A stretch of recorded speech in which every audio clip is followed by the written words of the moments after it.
agar kita tidak jatuh ke dalamnya. Amalannya apa saja Ustaz? Kita kelompokkan secara dua. Kelompok yang pertama adalah itu berada pada bab ibadah. Berada pada bab ibadah. Yang kedua itu berada pada bab hubungan sesama kita. Yang sering kita katakan apa? Hablun minanas. Dipakai apa?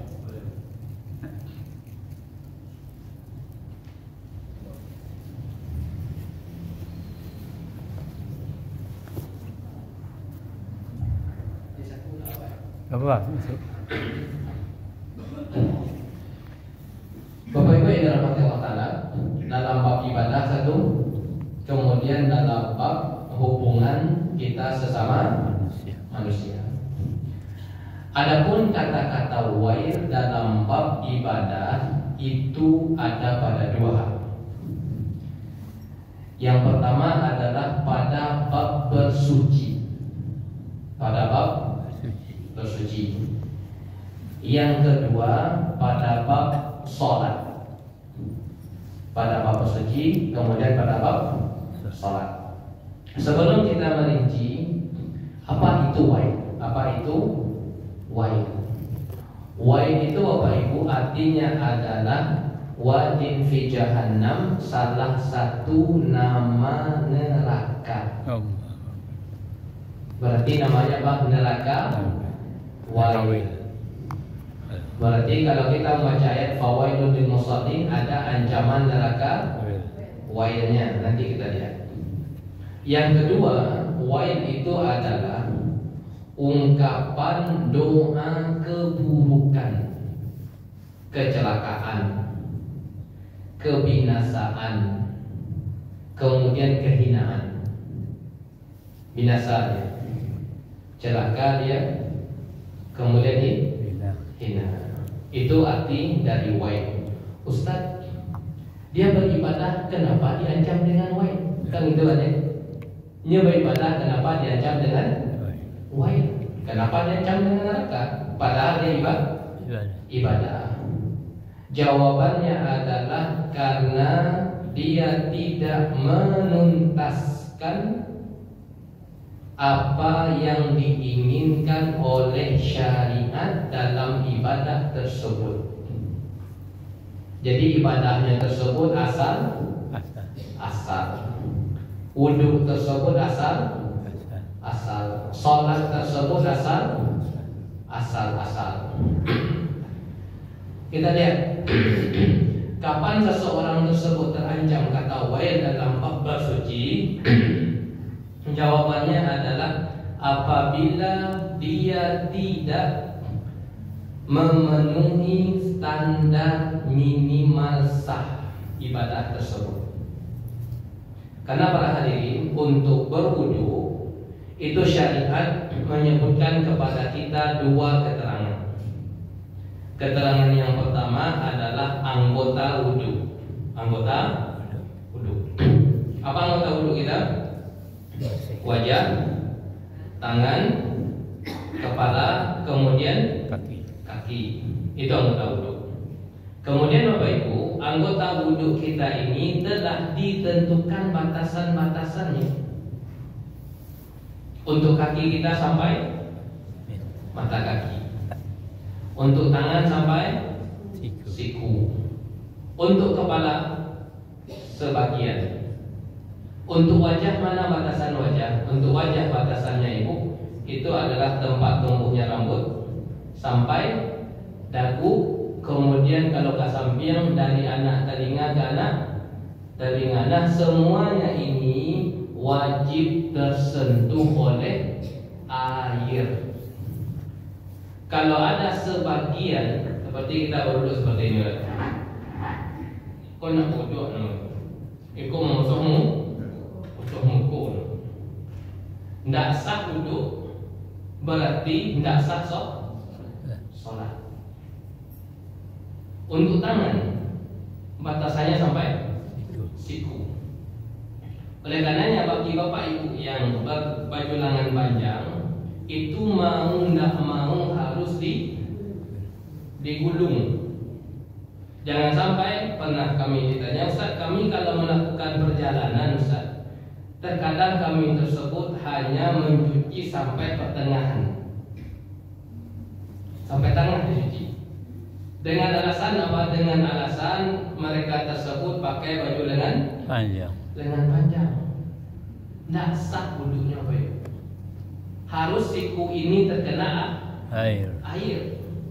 Nanti teknisnya bagaimana Ustaz? Teknisnya tidak masalah. Bapak Ibu mulai dari ujung jari jemari menuju siku boleh.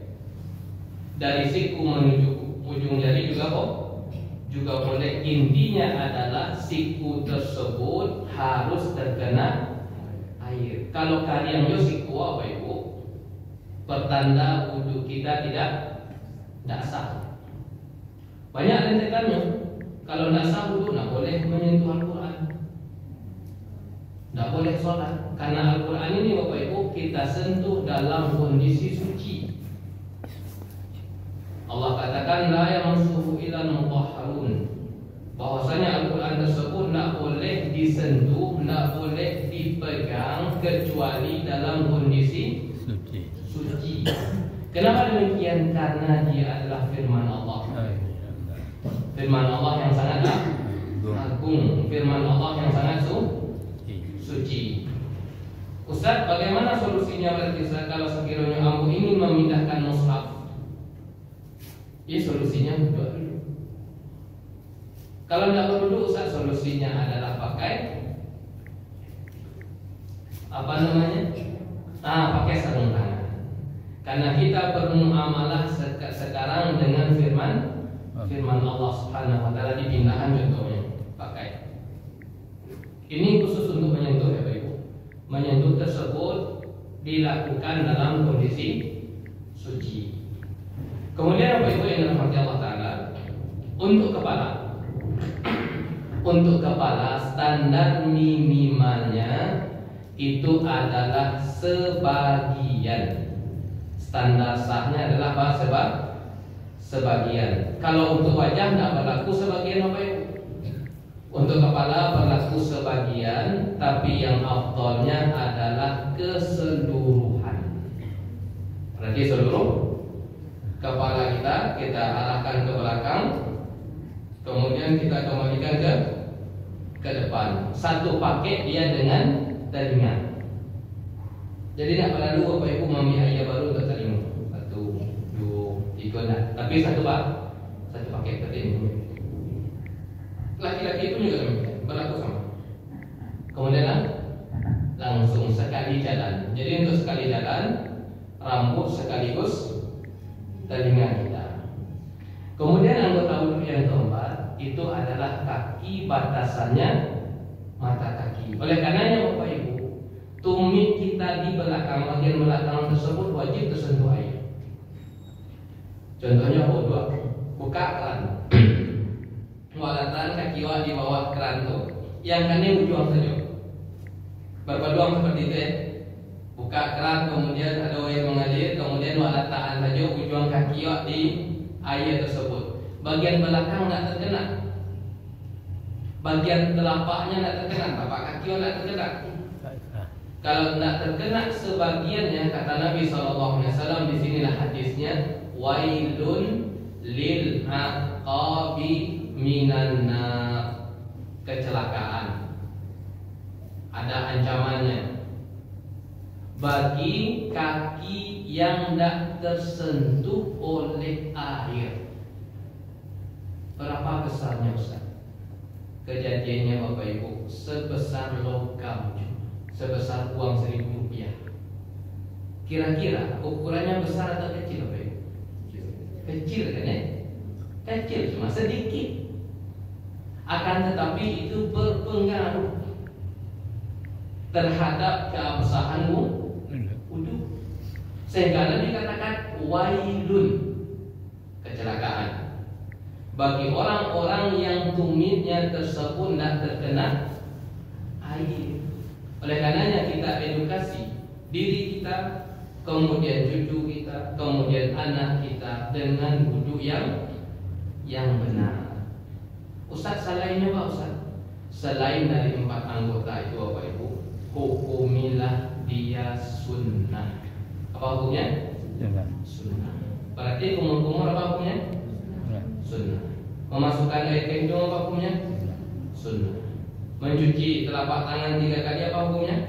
Sunnah. Maka yang perlu didudukkan betul-betul itu hanya 4 anggota. Pastikan keabsahan wajah kita, tangan kita, kemudian kepala, kemudian kaki. Inilah yang menjadi tolak ukur keabsahan dalam bab bersuci. Selesai dari contoh bersuci.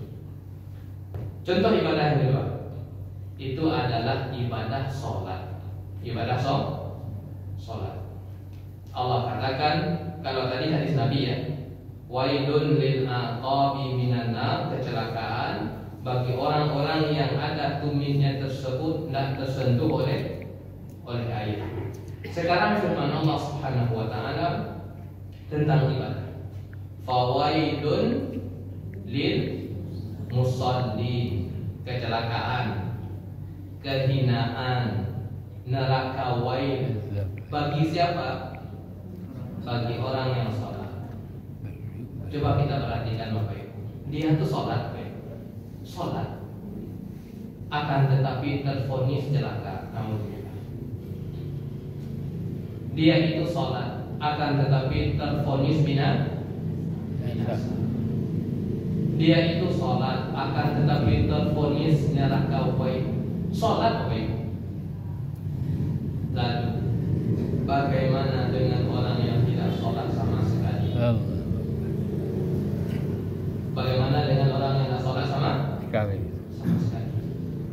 Kira-kira Bapak Ibu lebih ringan atau lebih berat risikonya? Lebih berat. Ada yang sholat tapi tervonis apa? Kecelakaan. Lalu bagaimana dengan orang yang tidak sholat sama sekali atau meninggalkan sholat sekali saja? Tidak sholat. Tentu kebinasaannya, kehinaannya lebih parah daripada orang-orang yang melakukan sholat. Bukan berarti ketika kita memahami ayat tersebut, Ustaz, kalau model itu Ustaz, elok anak sholat agar selamat dari apa? Kecelakaan. Kan ayatnya apa? Kecelakaan bagi orang-orang yang sholat. Kalau model itu Ustaz, mending kami tidak sholat. Maka jawabannya apa? Orang yang sholat saja tervonis, apalagi orang yang tidak sholat sama sekali. Tapi alhamdulillah Bapak Ibu, ada lanjutan ayatnya. Ada lanjutan ayatnya. Alladzina hum an sholatihim sahuna. Di sinilah penyebab datangnya kata-kata wail. Itu apa? Orang yang melalaikan ibadah sholat. Lalai dari apa Ustaz? Lalai dari 3 hal. Lalai dari tiga hal. Usahakan dari ini Bapak. Yang 3 hal ini. Yang 3 hal ini hindari. Yang pertama, lalai dari sisi waktu. Lalai dari sisi waktu satu. Yang kedua, lalai itu kan tidak perhatian ya. Lalai atau tidak perhatian dengan syarat sah sholat. Yang ketiga, tidak perhatian tentang rukun sholat. 3 ini, kalau seseorang tidak perhatian dengannya, maka berpeluang sholat dia tersebut menghantarkan kepada apa? Fawaidun lil musallin. Kita lihat yang pertama, dari sisi waktu. Sholat itu Bapak Ibu yang dirahmati Allah Ta'ala, yang 5 waktu tersebut telah ditetapkan waktunya. Pada waktu yang lain kita punya aktivitas dunia. Kok kasiko, kok kamari, kok balaja, kok barafi, kok sedang perkara itu macam-macam kesibukan. Jangan sampai kesibukan kita di dunia tersebut itu melalaikan kita dari pengerjaan ibadah sholat. Ada walimahan, sembahyang zuhur bola di akhir-akhir. Kadang pas baru takbir Allahu Akbar, kurang lupa kumandang azan asar. Atau sedang melakukan perjalanan, lalu kumandang azan maghrib, belum sempat melakukan sholat asar. Dia sholat apa itu sholat? Akan tetapi pengerjaan sholat tersebut ditunda dan ditunda. Untuk sholat padahal Bapak Ibu kita telah dipanggil dengan dua jenis panggilan. Panggilan yang pertama azan. Azan itu menyadarkan kita waktu sembahyang telah masuk. Itu azan. Berkumandang azan zuhur sama dengan apa? Penanda bahwasanya waktu zuhur telah datang, telah diingatkan. Kemudian panggilan yang kedua namanya iqamah. Itu penanda bahwasanya sholat tersebut akan dikerjakan. Imam berartilah tegak di situ. Imamlah tegak di posisinya, sehingga ditegakkanlah iqamah. Nah, panggilan terakhir sebenarnya untuk kaum laki-laki itu adalah panggilan iqamah. Oleh karenanya khusus laki-laki apa itu? Ketika telah mendengar panggilan yang terakhir tersebut yaitu iqamah, stop segala urusan kita. Kok yang tadi sedang berapi pending rapi setelah sholat. Kok yang tadi sedang bakar raju, stop dulu bakar raju. Kalau dikasih apa-apa tadi dengan azan itu apa-apa. Atur pekerjaanmu waktu zuhur telah masuk. Atur aktivitasmu waktu asar telah masuk. Atur aktivitasmu waktu maghrib telah masuk. Udah dikasih apa-apa. Nah, ketika kita telah bersiap-siap, maka datanglah nanti panggilan iqamah. Jangan terlalaikan. Kalau sekiranya urusan sholat kita dilalaikan dengan urusan dunia, kita masuk kita ke dalam kategori sembahyang akan tetapi tervonis wailun. Sholat ada, akan tetapi tervonis wail. Nah, Allah cintai jenis pekerjaan seperti itu. Ini dari sisi lalai pada waktunya, melalaikan waktu. Kemudian yang kedua, lalai dari sisi tidak perhatian dari sisi syarat. Syarat sah sholat. Apa Ustaz contoh syarat sah sholat? Contoh syarat sah sholat itu adalah menghadap ke arah kiblat. Kalau kondisi normal kita sepakat Bapak Ibu. Kalau kondisi normal kita sholat di masjid kan jelas kiblatnya. Yang menjadi permasalahannya di mana? Ketika kita melakukan perjalanan, dia teh bis, dia teh oto, maka Bapak Ibu diberikan pilihan. Jangan langsung sholat ketika di atas kendaraan, karena biasanya Bapak Ibu kendaraan tersebut menghadap ke arah selain kiblat. Kasih ukama nih ke balon. Kadang berlawanan dengan kiblat, kadang menyempit ke arah kiblat. Kalau Bapak Ibu maupun di atas pesawat, sama, atau di atas kapal sama, artinya syarat tersebut harus kita penuhi bahwasanya kita sholat harus menghadap kiblat. Maka pilihannya ketika Bapak Ibu yakin bahwasanya kendaraan yang ibu tumpangi tersebut sampai di tujuan, dan waktu masih ada, lah diambil bagasi hari jam 1:30, masih ada waktu zuhur, masih atau jam 1 keluar dari bagasi, atau turun dari bis waktu asar masih ada, jam 4:30 kan masih ada. Kalau ibu yakin seperti itu, maka ibu tidak diperbolehkan sholat di atas kendaraan. Kenapa Ustaz nggak boleh Ustaz? Nggak terpenuhi syarat. Apa syaratnya? Menghadap kiblat. Sedangkan ketika kita di atas kendaraan, di atas bis, dipastikan atau di atas pesawat, dipastikan itu tidak menghadap ke arah kiblat. Ini bila sholat kita sholat, ambo sholat pas sampai. Karena waktu masih ada. Ini pilihan yang tepat. Kalau sekiranya langsung sholat, itu berisiko sekali bahwasanya sholat tersebut dikerjakan tidak memenuhi syarat. Berat juga apa itu? Sholat yang tidak terpenuhi syarat masuk ke dalam firman Allah, fawailun lil musalli. Aduh sembahyang tapi tidak menghadap ke arah kiblat. Aduh sholat. Fawailun lil musalli. Tapi kalau Bapak Ibu yakin bahwasanya kalau telah sampai waktu tersebut akan habis, bisa kan ya kemungkinannya? Bisa kan? Dari pesawat contohnya, atau dari hotel, bisa jadi umroh contohnya kan ya, bisa jadi akan melewati waktu sholat di atas pesawat kan ya, maghrib, zuhur dan asar itu akan sampai di jam 10 malam contoh.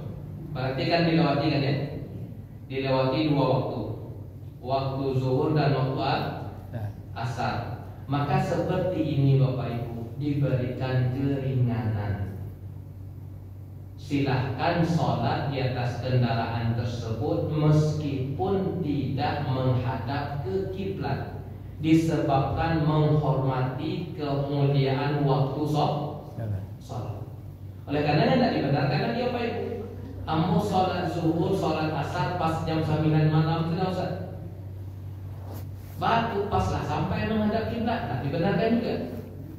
Kalau kita sholat zuhurnya, sholat asarnya di waktu maghrib, di waktu isya, berarti kita telah mengerjakan 2 waktu tersebut di luar waktunya. Terkena lagi fawailun lil musalli.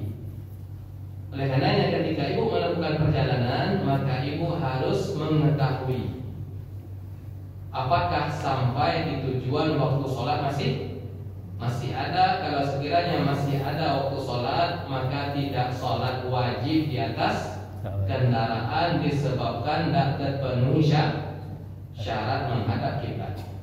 Kalau Bapak Ibu yakin bahwasanya akan habis waktu di atas kendaraan, maka silakan sholat di atas kendaraan meskipun tidak menghadap kiblat, karena memperhatikan kemuliaan waktu sholat. Baik, itu yang kedua. Kategori apa?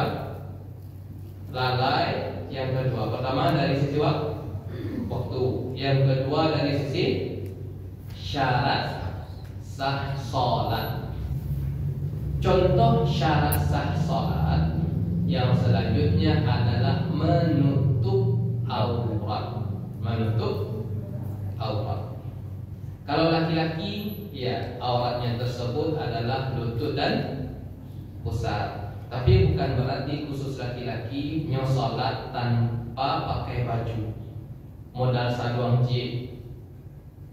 Itu tidak layak di hadapan Allah. Itu tidak layak. Modal saluang Ustaz, alhamdulillah mau sholat Ustaz. Bukan itu pandangannya. Tapi yang kita pandang apa? Kita sholat di hadapan siapa? Di hadapan Allah Subhanahu wa ta'ala. Adapun untuk ibu-ibu, semua tubuhnya itu adalah aurat,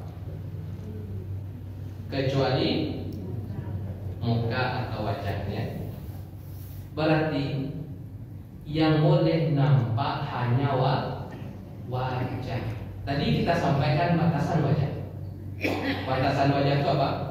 Tempat tumbuhnya rambut sampai dagu, kemudian anak telinga ke anak telinga. Dengan demikian ketika khusus ibu-ibu sholat, maka yang di bawah rahang ini wajib tertutup. Ini Bapak Ibu, ini bukan wajah lagi namanya. Ini bukan wajah. Ini bukan wajah. Di bawah dagu kita pun juga bukan wajah. Dengan demikian, mukena ibu tersebut wajib untuk menutup yang ini, agar tertutup di situ aurat. Seperti ini mukena. Yang ini ibu-ibu adalah wajib ditutup. Bagus wajib ditutup. Masalahnya bukan wajah. Karena yang bukan aurat dalam sholat itu hanya wajah. Tadi kita sampaikan batasan wajah, sehingga sekali lagi Bapak Ibu, yang ini wajib ditutup di dalam sholat, agar kita terpenuhi kategori orang-orang yang menutup aurat ketika masuk ke dalam sholat. Kalau ada terbuka sebagian aurat, berarti para hadirin terfonis dengan ayat fawailun lil musallin. Itu sholatnya sholat orang-orang yang tidak memperhatikan syarat. Ini syarat sah. Kemudian lalai dari apa yang ketiga? Lalai dari sisi rukun. Lalai dari sisi apa? Rukun sholat. Salah satu rukun sholat itu adalah berdiri. Salah satu rukun sholat adalah berdiri. Berdiri itu apa Ibu? Rukun sholat dalam sholat wajib. Adapun dalam sholat sunnah, Bapak Ibu silahkan mengerjakan sholat sunnah dalam kondisi duduk meskipun sanggup. Akan tetapi, catatan tetapi Bapak Ibu, pahalanya tidak sama itu sih. Nabi katakan sallallahu alaihi wasallam, ajru al-qa'id nisful qa'im. Sembahyang orang yang duduk, ini dalam sholat sunnah, itu separuh dari sholat orang yang berdiri. Artinya syariat ingin memberikan kemudahan untuk memperbanyak ibadah sholat sunnah. Padahal tidak dapat sama sekali apa Ibu? Anjak dapat 50 atau no? 50. Anjak dapat 50. Itu konsep sholat sunnah. Diberikan kemudahan kemudahan. Contohnya Bapak Ibu sudah berzikir, balik untuk tegakkan, dipasung bisa sebenarnya. Duduk saja, sah, tapi pahala tidak sama. Dengan demikian kita ketahui yang rukun berdiri itu hanya berlaku pada sholat wajib. Tidak diperbolehkan Bapak Ibu mengerjakan dalam kondisi duduk.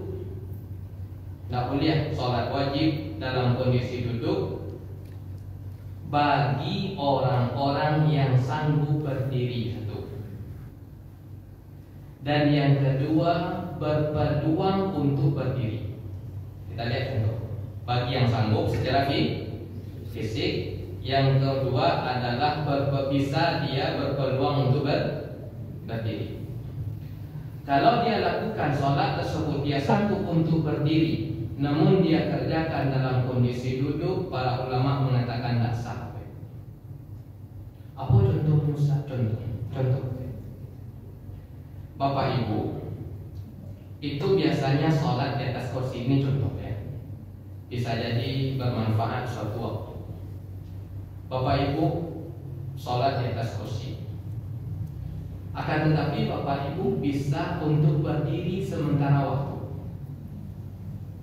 Bisa berdiri sementara waktu. Contohnya kan berjalan kan bisa kan ya? Berjalan di rumah kan bisa. Nah, tidak diperkenankan Bapak Ibu langsung duduk ambil kursi mengatakan Allahu Akbar. Kenapa Ustaz? Karena kita sanggup berdiri sementara waktu. Jadi Bapak Ibu berdiri dulu. Allahu Akbar. Tadi Nabi katakan sholli qa'iman. Salatlah kalian dalam kondisi berdiri. Jadi Bapak Ibu berdiri dulu.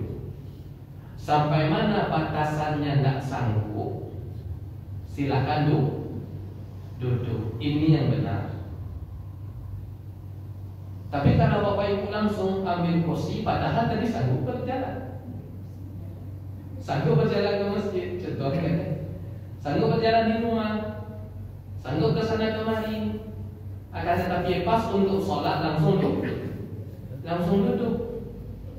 Terpenuhikah syarat? Tidak terpenuhi syarat untuk duduk karena dia sanggup untuk berdiri mengatakan Allahu Akbar. Ini pilihan yang benar. Kalau betul-betul tidak sanggup untuk berdiri, Bapak Ibu jangan juga dipaksa. Silakan kondisi dalam duduk, silakan. Ustaz, kamu nak bisa, sabarnya nak bisa, Ustaz, untuk berdiri. Seperti ini jangan dipaksa, Bapak Ibu. Fattaqullaha mastata'tum. Tak boleh dipaksa. Ibu wajib berdiri, jangan, tak boleh. Bapak wajib berdiri, tak boleh. Karena sudah tidak memiliki kemampuan sama sekali. Tapi bagi orang yang memiliki kemampuan berdiri sebentar untuk mengatakan takbiratul ihram, maka kewajibannya berdiri. Sampai mana batasan kemampuan tersebut? Contohnya tidak baru separuh saat doa iftitah, kamu tidak bisa ada berdiri panjang, silahkan duduk. Baru separuh Al-Fatihah dibaca Ustaz, baru Malik Yaumiddin, lain Ramadan contohnya, silahkan duduk. Tapi takbiratul ihram dikerjakan dalam kondisi berdiri. Bapak Ibu yang dirahmati Allah Subhanahu wa taala, ini lalai dari sisi rukun, dan salah satu rukun tersebut adalah berdiri. Baik, sebelum kita pindah Bapak Ibu kepada kecelakaan kata-kata wail di dalam muamalah sesama kita, kalau ada pertanyaan tentang bab ibadah dipersilakan. Kalau ada pertanyaan. Ya Ustaz. Iya Pak. Iya Pak. Mengenai wudhu tadi Ustaz. Iya Pak. Pokoknya kita sudah macam ya. Iya. Ayo insyaallah. Lalu lepas siap itu. Lalu waktu dah masuk. Ada sempat lepas siap kan kiranya masih ada bekas cat. Iya. Pas kat wudhu. Ya Masya Allah. Iya, bagus pertanyaan Bapak ya. Salah satu syarat sah wudhu Bapak Ibu, air tersebut menyentuh permukaan kulit. Air menyentuh permukaan kulit kita. Oleh karenanya, hal-hal yang itu menghalangi air dengan kulit kita, maka wajib kita hilangkan, bersihkan terlebih dahulu. Seperti cat tadi contohnya, cat itu menghalangi. Kita mencat rumah, udah berkumandang asal, berarti ini isyarat kita akan menghentikan proses pekerjaan kita. Kalau tangan luar tadi yang kena cat, kita bersihan dulu semaksimal mungkin. Ustaz, lah usaha untuk merasihan, tapi terkadang kan ada jenis cat yang yang lengket lah, payah mana. Maka di sini dimaafkan. Kalau kata kiki lo beli Pak, maka ini tidak perlu. Tapi semaksimal mungkin kita untuk menghilangkan. Adapun sisa-sisa yang sedikit, maka ini dimaafkan. Dimaafkan. Salah satu contohnya lagi Pak Ibu, kuku yang panjang Pak Ibu. Kuku yang panjang tersebut berpeluang untuk apa? Tidak tersentuhnya permukaan kulit kita dengan air, baik tangan kita maupun kaki kita. Usahakan agar hal-hal yang menghalangi tersebut hilang, seperti itu Pak. Wallahu ta'ala. Ya, ada yang lain Bapak Ibu? Ya Bu. Kalau ibu-ibu kan sholat nak puasa, tapi kan pakai ikut. Kadang-kadang waktu itu kenapa kaki Pak? Iya. Namun kelihatan tumit Ibu. Kaki. Iya. Kaki. Iya. Kadang-kadang kan anu kan tak panjang Ustaz. Yang disepakati Bu, yang disepakati apa Ibu? Anggota tubuh perempuan dalam sholat yang tidak disepakati, yang disepakati bukan aurat, itu hanya wajah. Adapun tangan dan kedua kaki kita, sebagian ulama mengatakan itu aurat. Dengan demikian wajib dan tutup telapak tangan kita ketika kita sujud itu usahakan tertutup. Potensi yang kedua, ujung kaki kita ya, ketika kita sujud itu kan terkadang berpotensi untuk apa? Terbuka sedikit. Usahakan juga tertutup, usahakan semaksimal mungkin kedua telapak tangan kita, kedua ujung kaki kita tertutup. Andai sekiranya setelah kita berusaha untuk menutupnya terbuka ya sedikit, hal-hal yang seperti ini dimaafkan.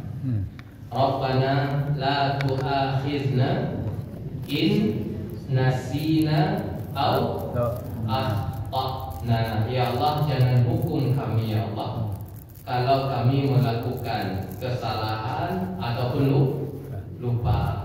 Dijawab oleh Allah melalui lisan Nabi SAW, qad fa'altu, aku telah mengabulkan doa hambaku ini.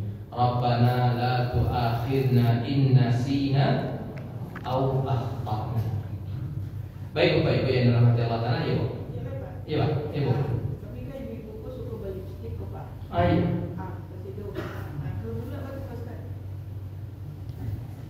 Lipstick ini Bu kami serahkan kepada yang ahlinya ya. Begini Bu, kalau Ibu tahu bahwasanya lipstick ini, kalau kamu pribadi mau tak tahu. Iya, tapi teorinya mau kasih Bu. Kalau Ibu mengetahui bahwasanya lipstick ini tidak menghalangi, kan ada jenis lipstick ya, tidak menghalangi air wudhu, maka ini tidak masalah dipakai. Iya, tembus air. Benda make up juga kan ya. Tapi kalau Ibu tahu bahwasanya atau pakai lipstiknya tersebut, yang mana Ibu yakin bahwasanya ini menghalangi air menyentuh permukaan kulit kita, maka tahap sebelum Ibu berwudu adalah dibersihkan terlebih dahulu. Dibersihkan make upnya terlebih dahulu, dibersihkan lipstiknya terlebih dahulu.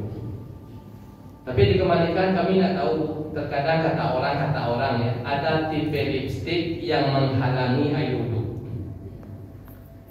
Ada tipe lipstik yang tidak menghalangi. Apa jenis lipstiknya Ustaz? Ustaznya nggak tahu. Iya, Ustaznya nggak tahu. Ya Bu? Kalau yang berlatihan halal, mungkin udah kan ada yang berlatihan halal. Mungkin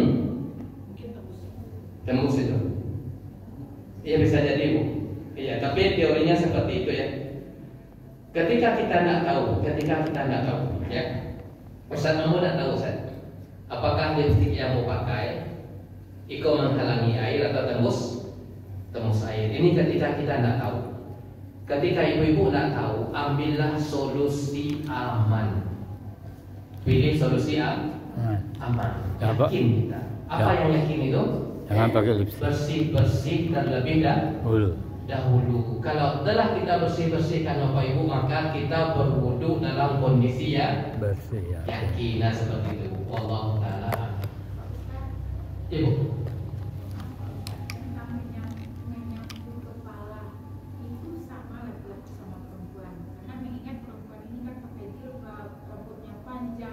Iya, Masya Allah.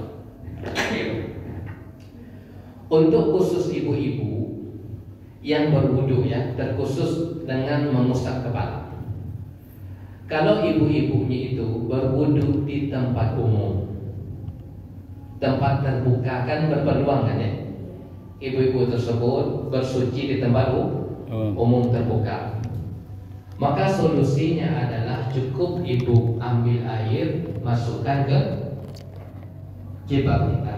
Karena yang menjadi standar minimal itu ayat katakan wamsahu bi ru'usikum, usaplah sebagian kepala kalian. Kalau sudah sebagiannya saja, maka ini telah terpenuhi standar minimal. KKM-nya terpenuhi. Nilai minimal telah terpenuhi. Kalau ibu berwuduknya di tempat tertutup, seperti di rumah kita sendiri kan ya, atau di tempat umum tapi itu tertutup, maka lebih bagus itu kita wuduk menyapu rambut kita sempurna. Buka mukena kita, buka jilbab kita, kemudian sempurna. Ustaz sampai mana Ustaz? Terkadang rambut kami panjang sampai ke punggung Ustaz. Batasannya sampai tengkuk cuma. Berarti sampai sini aja, seperti ini. Permukaan aja, permukaan. Kemudian dikembalikan lagi kan ke depan. Kemudian satu paket dengan telinga. Adapun ujung rambut kita yang sampai ke punggung itu tidak perlu untuk diusap, tidak perlu untuk disapu seperti itu. Wallahu ta'ala. Ada yang lain Bapak Ibu cukup ya? Baik Bapak Ibu yang dirahmati Allah Ta'ala, semoga bermanfaat. Artinya Bapak Ibu, untuk wudhu kita pastikan keabsahannya, untuk sholat kita pastikan juga keabsahannya. Nanti insya Allah akan kita pertemuan yang selanjutnya. Ketika wudhu kita sah Bapak Ibu, penutup, ketika wudhu kita sah, ketika sholat kita sah, kita berharap dengannya firman Allah Subhanahu wa Ta'ala, sesungguhnya sholat itu bisa mencegah dari perbuatan keji dan munkar. Bisa jadi Bapak Ibu, Ustaz, kenapa dia sholat Ustaz masih melakukan perbuatan keji dan munkar? Bisa jadi bermula dari bersucinya tidak sah. Dengan demikian sholatnya pun juga tidak sah, tidak terpenuhi hikmah dari sholat. Bisa jadi itu sebabnya. Ketika kita pastikan bersuci kita sah, sholat kita sah, kita berharap masuk ke dalam firman Allah Subhanahu wa Ta'ala, sholat engkau tersebut bisa mencegah perbuatan keji dan munkar. Semoga bermanfaat. Wabillahi taufiq wal hidayah. Wassalamualaikum warahmatullahi wabarakatuh. Waalaikumsalam.